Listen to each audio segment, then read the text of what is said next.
Welcome to சாப்பிட வாங்க. இன்றைக்கி நாம் செட்டிநாடு ஸ்டைலில் நாட்டுக்கோழி கிரேவி எப்படி பண்ணுறதுன்னு தான் பார்க்க போகிறோம்.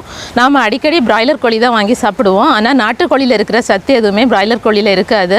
நாம் இந்த மாதிரி செட்டிநாடு ஸ்டைலில் பண்ணும்போது ரொம்ப டேஸ்டியாக இருக்கும். வீடியோ ஸ்கிப் பண்ணாமல் கடைசி வரைக்கும் பாருங்கள். இது வரைக்கும் நம்மளோட சேனல் சப்ஸ்கிரைப் பண்ணல அப்படின்னா கண்டிப்பாக சப்ஸ்கிரைப் பண்ணுங்கள். அப்போ தான் நம்ம போடுற வீடியோஸ் நீங்கள் தொடர்ந்து பார்க்க முடியும். வாங்க செட்டிநாடு ஸ்டைலில் நாட்டுக்கோழி கிரேவி எப்படி பண்ணுறதுன்னு பார்க்கலாம்.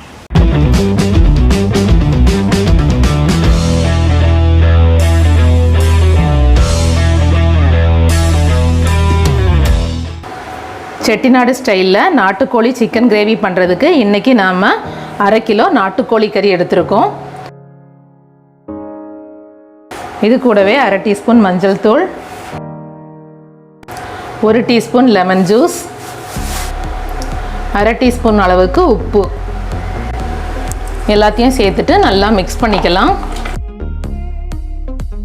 நல்லா மிக்ஸ் பண்ணியாச்சு. இது ஒரு 15 நிமிஷம் அப்படியே ஊற வச்சிடலாம். அடுத்ததாக நாம் செட்டிநாடு மசாலா ரெடி பண்ணிக்கலாம். அதுக்கு 2 டேபிள் ஸ்பூன் அளவுக்கு மல்லி விதை, 4 ஏலக்காய், 1 டீஸ்பூன் சோம்பு, 1 ஜாதி பத்திரி, 1 டீஸ்பூன் ஜீரகம், 1 ஸ்டார் பூ, 1 டீஸ்பூன் மிளகு, 1 சின்ன பீஸ் பிரியாணி இலை, 1 பட்டை சின்ன சைஸ் பீஸ் எடுத்துக்கோங்க, 6 to 7 முந்திரி, 5 மிளகாய் வத்தல். இது எல்லாத்தையும் சேர்த்துட்டு ட்ரை பேன்லேயே ஃப்ரை பண்ணிக்கலாம். ஆயில் எதுவும் சேர்த்த வேண்டாம். லோ ஃப்ளேமில் வச்சு ஃப்ரை பண்ணுங்கள். 2 நிமிஷத்துக்கு ஃப்ரை பண்ணுங்கள். 2 நிமிஷம் ஆயிடுச்சு. நல்லா வறுபட்டுடுச்சு. இப்போ இதை நாம் எடுத்து வச்சிடலாம் தனியாக. இப்போது அதே பேன்லேயே 1/2 கப் அளவுக்கு துருவின தேங்காய் எடுத்துக்கலாம். தேங்காவோட ஈரப்பசை போகிற அளவுக்கு நல்லா வறுத்துக்கலாம். தேங்காய் நல்லா வறுத்தாச்சு. இப்போ ஸ்டவ் ஆஃப் பண்ணிடலாம். நம்ம வறுத்த தேங்காவும் நம்ம ஏற்கனவே வறுத்து வச்சுருக்கிற மல்லி விதை, மிளகாய் வத்தல் இது எல்லாத்தையுமே நல்லா ஆற விட்டுறலாம். இப்போ நம்ம ஒரு மிக்சர் ஜார் எடுத்துகிட்டு வறுத்து வச்சுருக்கிற தேங்காய் நல்லா ஆறுனதுக்கப்புறமா சேர்த்துக்கோங்க. அது கூடவே நம்ம வறுத்து வச்சுருக்கிற மசாலா எல்லாத்தையும் சேர்த்துக்கோங்க. இதை வந்துட்டு நம்ம கிரைண்ட் பண்ணிட்டு வந்துடலாம். இது மாதிரி அரைச்சி எடுத்துக்கோங்க. ஸ்டவ்வில் இன்னொரு பேன் வச்சுட்டு அதில் 2 டேபிள் ஸ்பூன் அளவுக்கு ஆயில் ஊற்றிக்கோங்க. ஆயில் சூடானதும் கொஞ்சமாக கருவேப்பிலை சேர்த்துக்கோங்க. அது கூடவே 1/4 கிலோ சின்ன வெங்காயம் சேர்த்துக்கோங்க. வெங்காயம் டிரான்ஸ்பரண்ட் ஆகிற வரைக்கும் கொஞ்சமாக வதக்கி விட்டுக்கோங்க.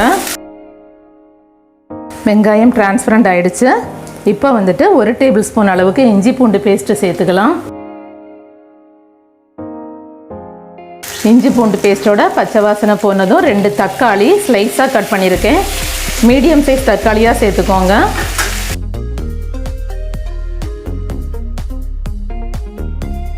இப்போது இது கூடவே நாம் மஞ்சள் லெமன்லாம் சேர்த்து மிக்ஸ் பண்ணி வச்சுருக்கிற 1/2 கிலோ நாட்டுக்கோழி கறி சேர்த்துக்கலாம். இது கூடவே 1 டீஸ்பூன் அளவுக்கு உப்பு சேர்த்துக்கலாம். எல்லாத்தையும் அந்த ஆயிலோடு சேர்த்து நல்லா மிக்ஸ் பண்ணி விடலாம். ஒரு 2 நிமிஷத்துக்கு நல்லா கிளறி விடுங்க. 2 நிமிஷம் ஆயிடுச்சு. இப்போ இது கூடவே நாம் 1 கப் தண்ணி சேர்த்துக்கலாம். சேர்த்துட்டு நல்லா மிக்ஸ் பண்ணி விட்டுக்கோங்க. இப்போ இதை நாம் மூடி வச்சு ஒரு 12லேருந்து 15 நிமிஷம் வரைக்கும் நல்லா வேக விட்டுடலாம். மீடியம் ஃப்ளேமில் வச்சுக்கோங்க.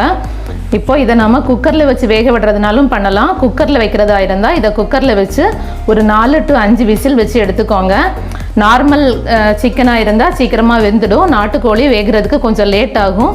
ஸோ அதனால் நீங்கள் குக்கரில் வைக்கிறதா இருந்தால் கூட இந்த ஸ்டேஜில் நீங்கள் குக்கரில் வச்சு அதை ஒரு 4 to 5 விசில் விட்டு எடுத்துக்கலாம். நாம் இப்போ பாத்திரத்தில் தான் இதை வேக வைக்கிறோம். சிக்கன் நல்லா வெந்துடுச்சு. இந்த டைமில் நாம் மசாலா ஆட் பண்ணிக்கலாம். நம்ம கிரைண்ட் பண்ணி வச்சுருக்கிற செட்டிநாடு சிக்கன் மசாலாவை இதில் சேர்த்துக்கலாம். சேர்த்துட்டு நல்லா மிக்ஸ் பண்ணி விடுங்க. இப்போ இதை நாம் மூடி வச்சிடலாம். மீடியம் ஃப்ளேம் ஆர் லோ ஃப்ளேமில் வச்சு ஒரு 5 நிமிஷம் வேக விடலாம்.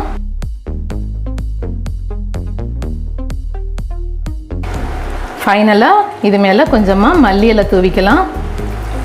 தூவிட்டு எல்லாத்தையும் சேர்த்துட்டு மிக்ஸ் பண்ணி விடலாம். இப்போது ஸ்டவ் ஆஃப் பண்ணிடலாம். அவ்வளோதான், சூப்பரான செட்டிநாடு ஸ்டைல் நாட்டுக்கோழி கிரேவி ரெடி ஆயிடுச்சு.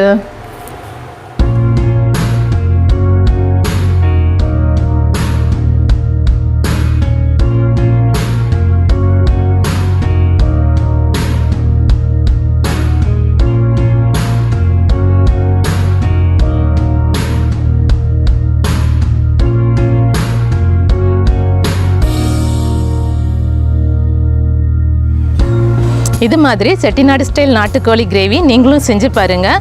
எப்படி இருக்குன்னு கமெண்டில் சொல்லுங்கள். இந்த வீடியோ பிடிச்சிருந்தால் லைக் பண்ணுங்கள், உங்கள் ஃப்ரெண்ட்ஸ்க்கு ஷேர் பண்ணுங்கள். டேஸ்டியாக சாப்பிடுங்க, ஹெல்த்தியாக இருங்க. Thank you so much.